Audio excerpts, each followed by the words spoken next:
Zafir presents Deeds of Autumn, Book 4 in the Seasons Quartet, written by Anders de la Motte and read by Julie Maisey. Prologue, the 29th of August, 1990. The water began its journey in the darkness somewhere deep inside the ridge. It flowed from an underground spring with such force that it was pushed upwards, driving metre after metre through rock, mud and sediment.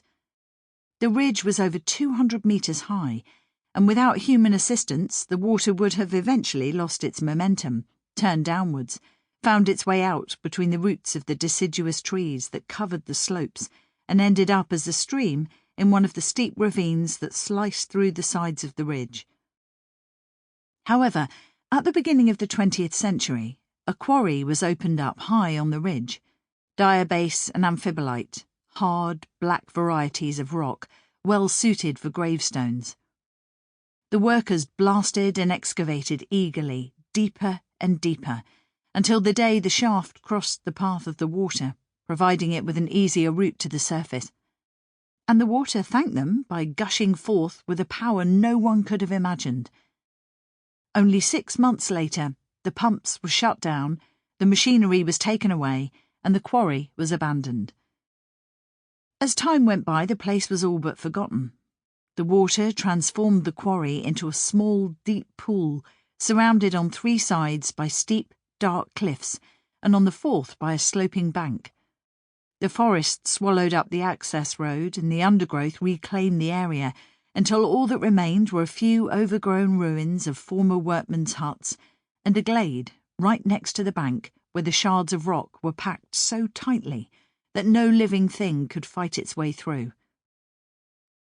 The quarry wasn't rediscovered until the 60s, when the logging machines required new routes. In spite of the fact that no one was allowed on site, the beautiful hidden pool became a favourite place for the young people in the area to swim and sunbathe.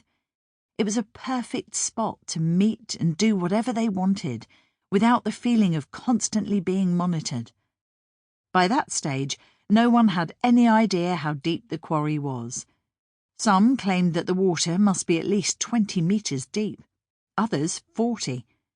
Some even said the quarry was bottomless, although how that was possible was a complete mystery. There were lots of rumours about what was hiding down there. Old cars, the proceeds of robberies, the remains of people who had disappeared long ago. Rumours that couldn't be verified, and therefore grew even more fantastical with each retelling. However, all those who had ever visited the quarry were agreed on 2 things: that the black water was so deep that even high summer in Skåne couldn't raise its temperature above 20 degrees, and that one of the young men who chose to scramble up the steep rock face on the far side in order to dive from the highest point was going to kill himself, sooner or later. It took 4 firefighters to get the body out of the water. The bank was slippery and covered in sharp stones that made it difficult to get traction. On a couple of occasions, one of the men stumbled and lost his footing, almost as if the water was putting up a fight, trying to retain the body for as long as possible. Seen from a short distance away, the young man looked as if he was sleeping. He was lying on his back with his eyes closed, the pale features so peaceful that it was possible to believe that he would wake up at any moment. But when the body landed on the stretcher with a horrible, heavy thud, the illusion was shattered. Cold water poured from his clothes and his long, fair hair, carrying with it blood from the back of his head, which had been crushed. It formed pink, shimmering puddles on the stretcher before it gathered enough weight to make its way down among the stones on the hard ground and disappear into the darkness. Water always finds the lowest point, thought the police officer, who was standing just a metre or so away. He wondered whether he ought to jot down that observation, turn to the last page of his notebook where he collected such thoughts, small reflections that didn't really have anything to do with police work, but ought to be recorded anyway, possibly to balance out everything else he wrote.